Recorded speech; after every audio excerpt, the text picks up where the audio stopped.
ಮದುವೆ ಆಗೋವಾಗ ಗಂಡ ಸರಿಯಾಗೇ ಇರ್ತಾನೆ. ಅದಾದಮೇಲೆ ಅವನಿಗೆ ಯಾವುದೋ ಕಾಯಿಲೆ ಬಂದು ಬೆಡ್ ರಿಡನ್ ಆಗ್ತಾನೆ.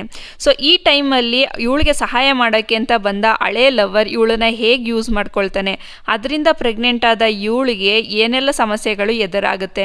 ಸೊ ಇವಳನ್ನು ಮತ್ತೆ ಬಂದು ಭೇಟಿಯಾದಂತಹ ಆ ಲವರ್ನ ನಿಜವಾದ ಇಂಟೆನ್ಷನ್ ಏನಾಗಿರುತ್ತೆ ಅನ್ನೋದೇ ಈ ಮೂವಿಯ ಒನ್ ಲೈನ್ ಸ್ಟೋರಿ ಆಗಿರುತ್ತೆ. ಸೊ ಜಾಸ್ತಿ ಟೈಮ್ ವೇಸ್ಟ್ ಮಾಡದೆ ಬನ್ನಿ ಮೂವಿ ಸ್ಟೋರಿ ಬಗ್ಗೆ ಮಾತಾಡೋಣ. ನಮಗೆ ಅಂಜು ಅನ್ನೋ ಹುಡುಗಿಯನ್ನು ತೋರಿಸ್ತಾ ಈ ಮೂವಿ ಸ್ಟಾರ್ಟ್ ಆಗುತ್ತೆ. ಸೊ ಅಂಜು ಒಂದು ಸೀರೆ ಅಂಗಡಿಯಲ್ಲಿ ಸೇಲ್ಸ್ ಗರ್ಲ್ ಆಗಿ ಕೆಲಸ ಮಾಡ್ತಿರ್ತಾಳೆ. ಅಲ್ಲಿಗೆ ರಾಜೀವ್ ಅಂತ ಒಬ್ಬ ಹುಡುಗ ಕೂಡ ಬಂದು ಅಂಜು ಹತ್ರ ಸೀರೆ ತೋರಿಸೋಕೆ ಹೇಳ್ತಾನೆ. ಅವಳು ಸೀರೆ ತೋರಿಸಿದ ಹಾಗೆ ಚೆನ್ನಾಗಿದೆ ಅಂತ ಹೇಳಿ ವಾಪಸ್ ಇಡೋಕೆ ಅಂತ ಹೇಳ್ತಾನೆ. ಹೀಗೆ ಅವಳನ್ನು ಎಷ್ಟು ಗೋಳಿಕೋತಿದ್ರು ಅಂಜು ಅಲ್ಲಿ ಕೋಪ ಮಾಡ್ಕೊಳ್ಳೋದೇ ಇಲ್ಲ. ಯಾಕೆ ಅಂದರೆ ಅವರಿಬ್ರು ತುಂಬಾ ಪ್ರೀತಿ ಮಾಡ್ತಿರ್ತಾರೆ. ಹಾಗಾಗಿ ಹೀಗೆ ತುಂಟಾಟ ಆಡೋದು ಇಬ್ರಿಗೂ ಇಷ್ಟ ಇತ್ತು. ಇದಾದ್ಮೇಲೆ ಸ್ವಲ್ಪ ದಿನಕ್ಕೆ ಅಂಜುವಿನ ಮದುವೆ ಆಗುತ್ತೆ. ಅದು ಈ ರಾಜೀವ್ನ ಜೊತೆ ಅಲ್ಲ, ಬದಲಿಗೆ ಇವ್ರ ಮನೆಯವರು ನೋಡಿರಂತಹ ಇನ್ನೊಬ್ಬ ಹುಡುಗನ ಜೊತೆ ಇವಳ ಮದುವೆ ಆಗುತ್ತೆ. ಈ ಕಡೆ ಇವಳಿಗೆ ಮದುವೆ ಇಷ್ಟ ಇತ್ತೋ ಇಲ್ವೋ ಅನ್ನೋದಕ್ಕಿಂತ ಹೆಚ್ಚಾಗಿ ಮದುವೆ ಆದ ತಕ್ಷಣ ಇವಳು ಥಾಮಸ್ಗೆ ತುಂಬಾ ಅಡ್ಜಸ್ಟ್ ಆಗಿಬಿಟ್ಟಿರ್ತಾಳೆ. ಹಾಗೆ ಸಂಸಾರ ಕೂಡ ನಡೆಸೋಕೆ ಸ್ಟಾರ್ಟ್ ಮಾಡಿರ್ತಾಳೆ. ಹೀಗೆ ಸ್ವಲ್ಪ ದಿನ ಆದಮೇಲೆ ಥಾಮಸ್ನ ಕರ್ಕೊಂಡು ಅಂಜು ಹಾಗೆ ಅವಳ ಅತ್ತೆ ಲೀಲಾ ಹಾಸ್ಪಿಟಲ್ಗೆ ಹೋಗಿರ್ತಾರೆ. ಇಲ್ಲಿ ಥಾಮಸ್ಗೆ ಏನೋ ಪ್ರಾಬ್ಲಮ್ ಆಗಿರುತ್ತೆ. ಆಗ ಲೀಲಾ ಅಂಜುನ ಮೆಡಿಸಿನ್ ತರೋಕೆ ಅಂತ ಕಳಿಸಿ ಡಾಕ್ಟರ್ ಹತ್ರ ಥಾಮಸ್ನ ಕರ್ಕೊಂಡು ಹೋಗ್ತಾಳೆ.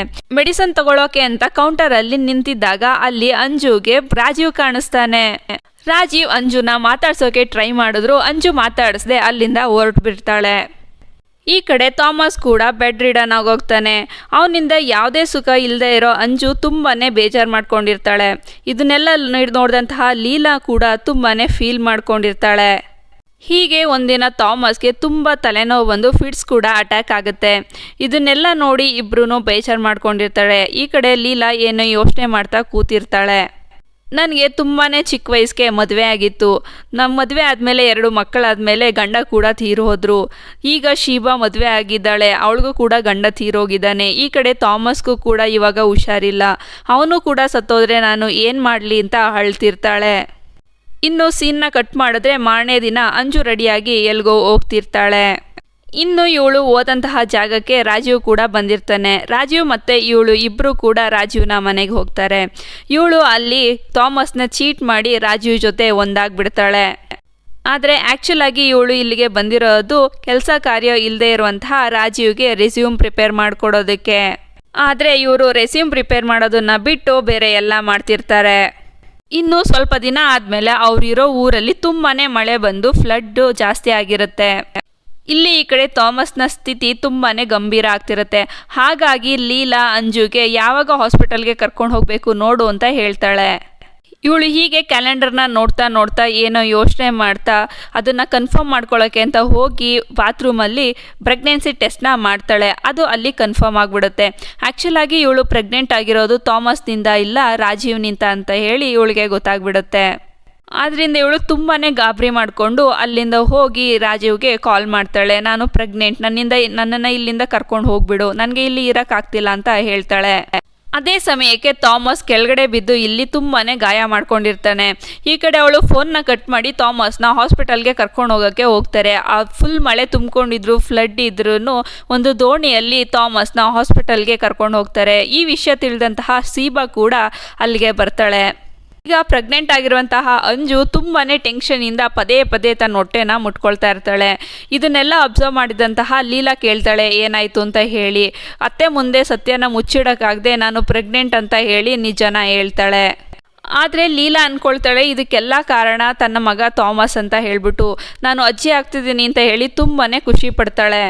ಈ ಕಡೆ ಲೀಲಾ ಅಂಜು ಅವ್ರ ತಂದೆ ತಾಯಿಗೂ ಕೂಡ ವಿಷಯನ ತಿಳಿಸ್ತಾಳೆ. ಮತ್ತು ಅವರು ಕೂಡ ತುಂಬಾ ಖುಷಿ ಆಗ್ತಾರೆ. ಆದರೆ ಥಾಮಸ್ ಹಾಸ್ಪಿಟಲಲ್ಲಿ ಇರೋದ್ರಿಂದ ತುಂಬಾ ಬೇಜಾರು ಮಾಡ್ಕೊಂಡಿರ್ತಾರೆ. ಇದೆಲ್ಲ ಆದಮೇಲೆ ಮಾರನೇ ದಿನ ಅಂಜು ಮತ್ತು ಲೀಲಾ ಇಬ್ಬರು ಕೂಡ ಹಾಸ್ಪಿಟಲ್ಗೆ ಬರ್ತಾರೆ. ಆವಾಗ ಲೀಲಾ ಹೇಳ್ತಾಳೆ ನೀನು ಪ್ರೆಗ್ನೆಂಟ್ ಆಗಿರೋ ವಿಷಯನ ಥಾಮಸ್ಗೆ ಹೇಳು, ಇದರಿಂದ ಆದರೂ ಅವನಿಗೆ ಖುಷಿಯಾಗಿ ಇನ್ನೂ ಜಾಸ್ತಿ ದಿನ ಬದುಕಬಹುದು, ಹಾಗೆ ಬೇಗ ಕೂಡ ರಿಕವರಿ ಆಗ್ತಾನೆ ಅಂತ ಹೇಳಿ. ಸೊ ಇವರಿಬ್ಬರು ಆ ವಿಷಯನ ಹೇಳೋಕ್ಕೆ ಅಂತ ಹೋದಾಗ ಅವನಿಗೆ ಉಸಿರಾಟದಲ್ಲಿ ತೊಂದರೆ ಆಗಿ ಅಲ್ಲೇ ಸತ್ತೋಗ್ಬಿಡ್ತಾನೆ.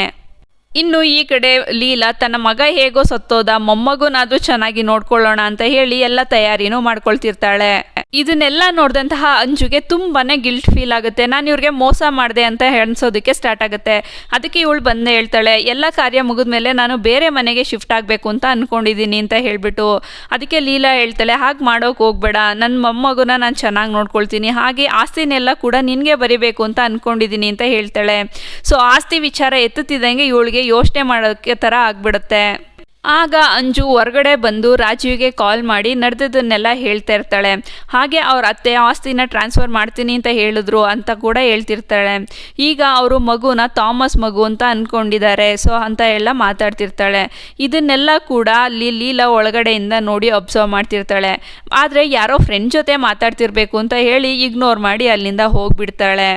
ಆದರೆ ಮಾರನೇ ದಿನ ರಾಜೀವ್ ಅಂಜುಗೆ ಕಾಲ್ ಮಾಡಿದಾಗ ಲೀಲಾ ಆ ಕಾಲ್ನ ಪಿಕ್ ಮಾಡಿಬಿಡ್ತಾಳೆ. ಅವನು ಮಾತಾಡಿದ್ದೆಲ್ಲದನ್ನು ಕೂಡ ಲೀಲಾ ಕೇಳಿಸ್ಕೊಂಡ್ಬಿಡ್ತಾಳೆ. ಅದಾದಮೇಲೆ ಅವಳಿಗೆ ಗೊತ್ತಾಗುತ್ತೆ ಅಂಜು ಯಾರ್ದೋ ಜೊತೆ ಸಂಬಂಧ ಇಟ್ಕೊಂಡಿದ್ದಾಳೆ ಅಂತ ಹೇಳಿ. ಇದೆಲ್ಲ ಗೊತ್ತಾದಂತಹ ಲೀಲಾ ತುಂಬಾ ಅಪ್ಸೆಟ್ ಆಗಿಬಿಡ್ತಾಳೆ. ಮತ್ತು ಅಂಜು ಹತ್ರ ಮಾತು ಕಮ್ಮಿ ಮಾಡಿಬಿಡ್ತಾಳೆ.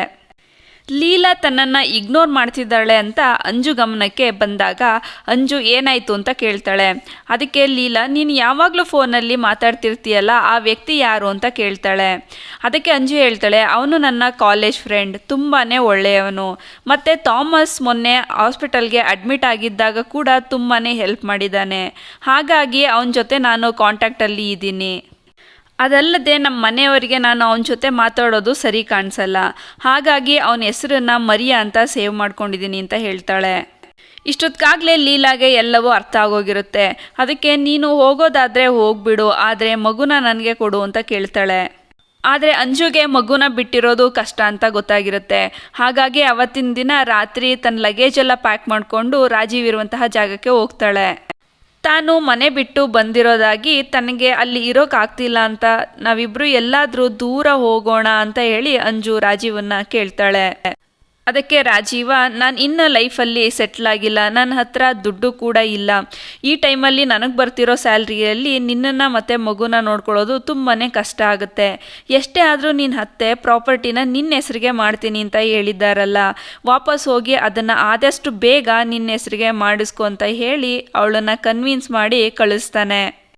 ಹೀಗೆ ಅಂಜು ಪದೇ ಪದೇ ಟೌನ್ಗೆ ಹೋಗ್ತಾ ಇರೋದನ್ನ ಕಂಡು, ನೀನು ಹೀಗೆ ಟೌನ್ಗೆ ಹೋದಾಗೆಲ್ಲ ನಿನ್ನ ಫ್ರೆಂಡ್ನ ಭೇಟಿ ಮಾಡ್ತೀಯಾ ಅಂತ ಲೀಲಾ ಕೇಳ್ತಾಳೆ. ಅದಕ್ಕೆ ಅಂಜು ಹೌದು ಅಂತ ಹೇಳ್ತಾಳೆ. ಆಗ ಲೀಲಾ, ಹಾಗಾದರೆ ಈ ಮಗು ಯಾರ್ದು ಅಂತ ಕೇಳ್ತಾಳೆ. ಅದಕ್ಕೆ ಅಂಜು ಸ್ವಲ್ಪ ಹೊತ್ತು ಏನೂ ಮಾತಾಡದೆ ಸೈಲೆಂಟಾಗಿರ್ತಾಳೆ. ಆಮೇಲೆ ನಡೆದದನ್ನೆಲ್ಲ ಲೀಲಾ ಹತ್ರ ಹೇಳ್ತಾಳೆ. ಇಷ್ಟೊತ್ತಿಗಾಗಲೇ ಅವ್ರ ನೆಂಟರಿಗೆಲ್ಲ ಥಾಮಸ್ನ ಸಾವಿನ ಸುದ್ದಿ ತಿಳಿದು ಮಾತಾಡ್ಸೋಕೆ ಅಂತ ಬರ್ತಿರ್ತಾರೆ. ಆದರೆ ಅಂಜು ಅವ್ರನ್ನ ಮಾತಾಡ್ಸೋಕೆ ರೆಡಿ ಇರಲ್ಲ. ಹೀಗೆ ಅವರಿಬ್ಬರ ಮಧ್ಯೆ ವಾದ ವಿವಾದಗಳು ನಡೀತಿರುತ್ತೆ. ಇದನ್ನೆಲ್ಲ ಗಮನಿಸಿದಂತಹ ಅಂಜುವಿನ ತಾಯಿ ಲೀಲಾ ಹತ್ರ, ನಿಮ್ಮಿಬ್ಬರ ಮಗೆ ಏನಾಗಿದೆ, ನಿಮ್ಮಿಬ್ಬರ ಮಧ್ಯ ಏನೋ ಸರಿ ಇಲ್ಲ ಅಂತ ಅನ್ನಿಸ್ತಿದೆ ಅಂತ ಕೇಳಿದಾಗ ಲೀಲಾ ಎಲ್ಲದನ್ನೂ ಕೂಡ ಅಂಜುವಿನ ತಾಯಿಗೆ ಹೇಳ್ತಾಳೆ. ಇನ್ನು ಅಂಜುವಿನ ತಾಯಿ ಇದನ್ನೆಲ್ಲ ಕೇಳಿಸ್ಕೊಂಡು ತನ್ನ ಮಗಳು ಮಾಡಿರೋಂತಹ ತಪ್ಪನ್ನ ತನ್ನ ಗಂಡ ಅಂದರೆ ಅಂಜುವಿನ ತಂದೆ ಜೊತೆ ಹೋಗಿ ಹೇಳ್ತಾಳೆ. ಇದನ್ನೆಲ್ಲ ಕೇಳಿಸ್ಕೊಂಡಂತಹ ಅಂಜು ತಂದೆಗೆ ತುಂಬಾನೇ ಕೋಪ ಬರುತ್ತೆ. ತಕ್ಷಣ ಮನೆಗೆ ಬಂದು ಅಂಜುಗೆ ಹೊಡೆಯೋಕೆ ಸ್ಟಾರ್ಟ್ ಮಾಡ್ತಾನೆ. ಅದೇ ಟೈಮ್ಗೆ ರಾಜೀವ್ ಅಂಜುಗೆ ಕಾಲ್ ಮಾಡ್ತಾನೆ. ಆ ಕಾಲ್ನ ಅಂಜುನ ತಂದೆ ಪಿಕ್ ಮಾಡಿ, ಮದುವೆ ಆಗಿರೋ ಹೆಂಗಸಿನ ಜೊತೆ ಸಂಬಂಧ ಇಟ್ಕೊಂಡಿದ್ಯಾ, ನಿನಗೆ ನಾಚಿಕೆ ಆಗಲ್ವಾ ಅಂತ ಬೈದು ಫೋನ್ನ ಕಟ್ ಮಾಡಿಬಿಡ್ತಾನೆ. ಆಗ ಅಂಜು, ನಾನು ಮದುವೆಗೆ ಮುಂಚೆನೇ ಅವನ ಬಗ್ಗೆ ನಿಮ್ಮ ಹತ್ರ ಹೇಳಿದ್ದೆ, ಅದಕ್ಕೆ ನೀವೇ ಥಾಮಸ್ ಜೊತೆಗೆ ಒತ್ತಾಯವಾಗಿ ನನ್ನನ್ನು ಮದುವೆ ಮಾಡಿಸ್ಬಿಟ್ರಿ, ನನ್ನ ಜೀವನ ಈಗಾಗೋದಕ್ಕೆ ನೀವೇ ಕಾರಣ, ನನ್ನ ಜೀವನನ ನೀವು ಹಾಳು ಮಾಡಿಬಿಟ್ರಿ ಅಂತ ಹೇಳ್ತಾಳೆ. ಅಂದರೆ ಅಂಜುನ ಅವನಿಗೆ ಯಾಕೆ ಕೊಟ್ಟು ಮದುವೆ ಮಾಡಿರಲ್ಲ ಅಂತ ಹೇಳಿದ್ರೆ, ರಾಜೀವ್ ಒಬ್ಬ ಹಿಂದೂ ಹುಡುಗ ಆಗಿರ್ತಾನೆ, ಹಾಗೆ ಅಂಜು ಕ್ರಿಶ್ಚಿಯನ್ ಆಗಿರ್ತಾಳೆ. ಫ್ಯಾಮಿಲಿ ರೆಪ್ಯುಟೇಷನ್ ಏನಾಗುತ್ತೆ ಅಂತ ಹೇಳ್ಬಿಟ್ಟು ಅಂಜುವಿನ ತಂದೆ ಈ ಮದುವೆಗೆ ಒಪ್ಕೊಂಡಿರೋದಿಲ್ಲ. ಇದನ್ನೆಲ್ಲ ಅಲ್ಲೇ ಇದ್ದು ಕೇಳಿಸ್ಕೊಂಡಂತಹ ಸೀಬಾ ಅಂಜುವಿನ ತಂದೆ ತಾಯಿಗೆ ಬೈತಾಳೆ. ನಿಮ್ಮ ಮಗಳು ಬೇರೆ ಹುಡುಗನನ್ನ ಇಷ್ಟಪಡ್ತಿದ್ರು ಕೂಡ ನೀವು ನನ್ನ ಮೋಸ ಮಾಡಿ ನನ್ನ ತಮ್ಮನಿಗೆ ಮದುವೆ ಮಾಡಿಸಿದ್ರಿ ಅಂತ ಬೈತಾಳೆ. ಇದಾದ 2-3 ದಿನದ ನಂತರ ಫ್ಲಡ್ ಕೂಡ ಇಳಿದಿರುತ್ತೆ. ಮತ್ತೆ ಥಾಮಸ್ ಬಾಡಿನ ಕೂಡ ಹಾಸ್ಪಿಟಲಿಂದ ತಂದಿರ್ತಾರೆ. ಮತ್ತೆ ನೆಂಟರೆಲ್ಲ ಪ್ರೇಯರ್ ಮಾಡೋಕೆ ಅಂತ ಹೇಳಿ ಬಂದಿರ್ತಾರೆ. ಅಂಜು ಮಾತ್ರ ಪ್ರೇಯರ್ ಮಾಡೋಕೆ ಬರಲು ಒಪ್ಕೊಳ್ಳೋದಿಲ್ಲ. ಮತ್ತೆ ಅದೇ ಟೈಮ್ಗೆ ರಾಜೀವ್ ಕೂಡ ಕಿಟಕಿ ಹತ್ರ ಬಂದು ಕೇಳ್ತಾನೆ, ನೀನು ಕಾಲ್ನ ಪಿಕ್ ಮಾಡ್ತಿರ್ಲಿಲ್ಲ, ಅದಕ್ಕಾಗಿ ಏನಾಯ್ತು ಅಂತ ನೋಡೋಣ ಅಂತ ತಾನೇ ಬಂದಿರೋದಾಗಿ ಹೇಳ್ತಾನೆ. ಅದಕ್ಕೆ ಅಂಜು, ಫೋನ್ ನನ್ನ ಬಳಿ ಇಲ್ಲ, ಇದನ್ನ ಅಪ್ಪ ಇಟ್ಕೊಂಡಿದ್ದಾರೆ, ಮತ್ತೆ ಈ ಕಾರ್ಯ ಎಲ್ಲ ಮುಗಿದ್ಮೇಲೆ ನಾನೇ ಬಂದು ನಿನ್ನ ಭೇಟಿ ಆಗ್ತೀನಿ, ನೀನು ಇಲ್ಲಿಂದ ಹೋಗು ಅಂತ ಹೇಳ್ತಾಳೆ. ಇದೆಲ್ಲ ಆದಮೇಲೆ ಅಂಜು ಮನೆ ಕೆಲಸ ಮಾಡ್ತಿರ್ಬೇಕಾದ್ರೆ ಹಳೆಯ ಇನ್ಸಿಡೆಂಟ್ಗಳು ಅವಳಿಗೆ ನೆನಪು ಬರುತ್ತೆ. ಅದೇನೆಂದರೆ, ಹಾಸ್ಪಿಟಲ್ಗೆ ಹೋದಾಗ ಡಾಕ್ಟರ್ ಹತ್ರ ಲೀಲಾ ಮತ್ತು ಥಾಮಸ್ ಮಾತ್ರ ಹೋಗಿದ್ದು, ಮತ್ತು ಒಂದಿನ ಯಾವುದೋ ಫೈಲ್ನ ಮುಟ್ಟಿದಾಗ ಅದನ್ನು ಕಸಿದ್ಕೊಂಡು ಸರಿಯಾದ ಫೈಲ್ನ ಕೊಟ್ಟಿದ್ದು, ಇದನ್ನೆಲ್ಲ ನೆನಪಿಸ್ಕೊಂಡು ಅವಳಿಗೆ ಸ್ವಲ್ಪ ಡೌಟ್ ಬರೋದಕ್ಕೆ ಸ್ಟಾರ್ಟ್ ಆಗುತ್ತೆ. ಆ ದಿನ ನೋಡಿದಂಥ ಫೈಲ್ನ ತೆಗೆದು ಸರಿಯಾಗಿ ಚೆಕ್ ಮಾಡ್ತಾಳೆ. ಆಗ ಅವಳಿಗೆ ಗೊತ್ತಾಗೋದೇನಪ್ಪ ಅಂತ ಹೇಳಿದ್ರೆ, ಥಾಮಸ್ಗೆ ಬ್ರೈನ್ ಟ್ಯೂಮರ್ ಇರುತ್ತೆ, ಇದರಿಂದಾಗಿನೇ ಅವನು ಅಷ್ಟೊಂದು ಸಫರ್ ಆಗ್ತಿರ್ತಾನೆ ಅಂತ. ತಕ್ಷಣ ಅವಳು ಲೀಲಾ ಹತ್ರ ಬಂದು ಇದನ್ನೆಲ್ಲ ಕೇಳ್ತಾಳೆ. ಆವಾಗ ಲೀಲಾ ತಪ್ಪಾಯಿತು ಅಂತ ಹೇಳಿ ಒಪ್ಕೊಳ್ತಾಳೆ. ಯಾಕೆ ಅಂದರೆ ಲೀಲಾಗೆ ಥಾಮಸ್ಗೆ ಬ್ರೈನ್ ಟ್ಯೂಮರ್ ಇರೋದು ಮೊದಲಿಂದನೇ ಗೊತ್ತಿರುತ್ತೆ, ಅಂದರೆ ಅವನಿಗೆ ಚಿಕ್ಕ ವಯಸ್ಸಿಂದನೇ ಬ್ರೈನ್ ಟ್ಯೂಮರ್ ಇರುತ್ತೆ. ಇದನ್ನೆಲ್ಲ ಮುಚ್ಚಿಟ್ಟು ಅಂಜುನ ಮದುವೆ ಮಾಡ್ಕೊಂಡಿರ್ತಾಳೆ. ಅದೇ ದಿನ ರಾತ್ರಿ ಸಿಸ್ಟರ್ ಬಂದು ಅಂಜು ಹತ್ರ ಮಾತಾಡ್ತಾರೆ. ಥಾಮಸ್ಗೆ ಬ್ರೈನ್ ಟ್ಯೂಮರ್ ಇರೋ ವಿಷಯನ ಮದುವೆ ಮಾತುಕತೆಗೆ ಅಂತ ಬಂದಾಗ ನಿಮ್ಮ ತಂದೆ ಹತ್ರ ಹೇಳಿದ್ದಾರೆ, ಅದನ್ನು ಅವರು ಮುಚ್ಚಿಟ್ಟು ನಿನಗೆ ಮದುವೆ ಮಾಡಿಸಿದ್ದಾರೆ ಅಂತ ಹೇಳಿ ಅಂಜುಗೆ ಹೇಳ್ತಾಳೆ.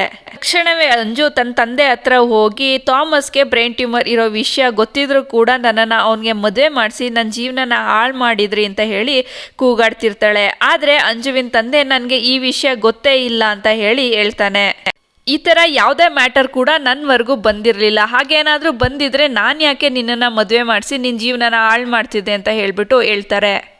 ಆಗ ಅಲ್ಲೇ ಇದ್ದಂತಹ ಅಂಜು ತಾಯಿ ಹೇಳ್ತಾರೆ, ಆ ವಿಷಯ ನನಗೆ ಗೊತ್ತಿತ್ತು, ಆ ಬ್ರೈನ್ ಟ್ಯೂಮರ್ ಅಂದರೆ ಏನೋ ಒಂದು ಚಿಕ್ಕ ಕಾಯಿಲೆ, ಅದಕ್ಕೆ ಹುಷಾರು ಮಾಡೋಕ್ಕೆ ಯಾವುದಾದ್ರೂ ಟ್ರೀಟ್ಮೆಂಟ್ ಕೊಡಿಸ್ಬೋದು ಅಂತ ಅಂದ್ಕೊಂಡೆ, ಹಾಗಾಗಿ ಈ ವಿಷಯನ ನಾನು ನಿಮ್ಮ ತಂದೆ ಮತ್ತು ನಿನ್ನ ಹತ್ರ ಹೇಳಲಿಲ್ಲ ಅಂತ ಹೇಳಿ ತಾಯಿ ಹೇಳ್ತಾಳೆ. ಇದೆಲ್ಲ ಆದಮೇಲೆ ಅಂಜುವಿನ ತಂದೆ ಮತ್ತು ಲೀಲಾ ಇಬ್ಬರು ಕೂಡ ಮಾತಾಡಿಕೊಂಡು ಅಂಜು ಜೀವನನ ನಾವೇ ಹಾಳು ಮಾಡೋದು ಬೇಡ, ಅವಳನ್ನ ರಾಜೀವಿಂಗೆ ಕೊಟ್ಟು ಮದುವೆ ಮಾಡಬೇಕು ಅಂತ ಹೇಳಿ ತೀರ್ಮಾನ ಮಾಡ್ಕೊಳ್ತಾರೆ. ಹಾಗೆ ಈ ವಿಷಯನ ಅಂಜುಗೆ ಕೂಡ ಹೇಳ್ತಾರೆ. ಅಂಜು ತಕ್ಷಣವೇ ರಾಜೀವ್ಗೆ ಕಾಲ್ ಮಾಡಿ ಮದುವೆಗೆ ಒಪ್ಕೊಂಡಿದ್ದಾರೆ ಅಂತ ಹೇಳ್ತಾಳೆ. ಆದರೆ ರಾಜೀವ್ ತುಂಬಾ ಎಕ್ಸೈಟ್ ಆಗಲ್ಲ, ನಾನು ಇನ್ನೂ ಫಿನಾನ್ಷಿಯಲಿ ಸ್ಟೇಬಲ್ ಆಗಬೇಕು ಅಂತ ಹೇಳಿ ಅದೇ ಹಾಡನ್ನು ಹೇಳ್ತಿರ್ತಾಳೆ. ಎಷ್ಟೇ ಆದರೂ ನಿಮ್ಮ ಮತ್ತೆ ಆಸ್ತಿನ ಟ್ರಾನ್ಸ್ಫರ್ ಮಾಡ್ತೀನಿ ಅಂತ ಹೇಳಿದಾರಲ್ಲ, ಅದನ್ನು ಬೇಗ ಟ್ರಾನ್ಸ್ಫರ್ ಮಾಡಿಸ್ಕೊ ಅಂತ ಹೇಳ್ತಾನೆ. ಅದಕ್ಕೆ ಅಂಜು ಹೇಳ್ತಾಳೆ, ನನಗೆ ಆ ಆಸ್ತಿ ಬಗ್ಗೆ ಏನು ಇಂಟ್ರೆಸ್ಟ್ ಇಲ್ಲ ಅಂತ ಹೇಳಿಬಿಟ್ಟು. ಅದಕ್ಕೆ ರಾಜೀವ್ ಕೂಡ ಹೇಳ್ತಾನೆ, ನನಗೂ ಇಷ್ಟ ಇಲ್ಲ, ಬಟ್ ಆ ಆಸ್ತಿ ನಮಗೆ ಸಿಕ್ಕಿದ್ರೆ ಸ್ವಲ್ಪ ಯೂಸ್ ಆಗುತ್ತೆ, ಅದಕ್ಕಾಗಿ ನಮ್ಮ ಲೈಫ್ಗೋಸ್ಕರನೇ ನಾನು ಹೇಳ್ತಿದ್ದೀನಿ ಅಂತ ಹೇಳಿ ಅಂಜುನ ಕನ್ವಿನ್ಸ್ ಮಾಡ್ತಾನೆ. ಅಂಜು ಅವನ ಮಾತಿಗೆ ಒಪ್ಕೊಂಡು ಸೀದಾ ಲೀಲಾ ಇರೋ ಕಡೆ ಹೋಗ್ತಾಳೆ. ಇನ್ನೇನು ಪ್ರಾಪರ್ಟಿ ಬಗ್ಗೆ ಮಾತಾಡಬೇಕು ಅಷ್ಟರಲ್ಲಿ ಶೀಬಾ ಅಲ್ಲಿಗೆ ಬಂದು ಅಂಜುಗೆ ಬೈಯೋದಕ್ಕೆ ಸ್ಟಾರ್ಟ್ ಮಾಡ್ತಾಳೆ. ಅವಾಗ ಲೀಲಾ ಕೂಡ ಅಂಜುಗೆ ಸಪೋರ್ಟ್ ಮಾಡ್ತಾಳೆ. ನಿನ್ನ ತಮ್ಮ ಹುಷಾರಿಲ್ಲದೆ ಇದ್ದಾಗ ಅವಳು ಎಷ್ಟು ಸೇವೆ ಮಾಡಿದ್ದಾಳೆ ಅಂತ ನಾನು ನೋಡಿದ್ದೀನಿ, ನೀನು ಅವಳಿಗೆ ಬೈಬೇಡ ಅಂತ ಹೇಳಿ ಅಂಜುಗೆ ಸಪೋರ್ಟ್ ಮಾಡ್ತಾಳೆ. ನೆಕ್ಸ್ಟ್ ಡೇ ಅಂಜು ತನ್ನ ಬಟ್ಟೆ ಎಲ್ಲ ಪ್ಯಾಕ್ ಮಾಡ್ಕೊಬೇಕಾದ್ರೆ ಅಲ್ಲಿಗೆ ಲೀಲಾ ಬರ್ತಾಳೆ. ಹಾಗೆ ಪ್ರಾಪರ್ಟಿನ ನಿನ್ನ ಹೆಸರಿಗೆ ಮಾಡಬೇಕು ಅಂತ ಅಂದ್ಕೊಂಡಿದ್ದೀನಿ ಅಂತ ಹೇಳ್ತಾಳೆ. ಅದಕ್ಕೆ ಅಂಜು ಒಪ್ಪೋದಿಲ್ಲ. ಆವಾಗ ಲೀಲಾ ತಾನು ಮಾಡಿಸಿದಂತಹ ಚಿನ್ನದ ಸರನ ಕೊಟ್ಟು, ಇದು ಮಗು ಆದಮೇಲೆ ಮಗುಗೆ ಹಾಕು, ನಾನು ಮೊಮ್ಮಗುಗೆ ಅಂತ ಹೇಳಿ ಈ ಚಿನ್ನದ ಸರನ ಮಾಡಿಸಿದ್ದೆ ಅಂತ ಹೇಳಿಬಿಟ್ಟು ಆ ಚಿನ್ನದ ಸರನ ಅಂಜುಗೆ ಕೊಡ್ತಾಳೆ. ಇನ್ನು ಥಾಮಸ್ನ ಹೆಣವನ್ನು ಸಿಟಿಗೆ ತಳ್ಕೊಂಡೋಗಿ ಅಲ್ಲಿಗೆ ಹೂಳಲಾಗುತ್ತೆ. ಅಲ್ಲಿಗೆ ರಾಜೀವ್ ಕೂಡ ಬಂದಿರ್ತಾನೆ. ಅಂಜು ಈ ಕಡೆ ಮನೆಯಿಂದ ಎಲ್ಲ ಲಗೇಜ್ ಎತ್ಕೊಂಡು ಬಂದು ರಾಜೀವ್ ಜೊತೆ ಹೊಸ ಸಂಸಾರ ನಡೆಸೋಕೆ ತುಂಬಾ ಎಕ್ಸೈಟ್ ಆಗಿರ್ತಾಳೆ.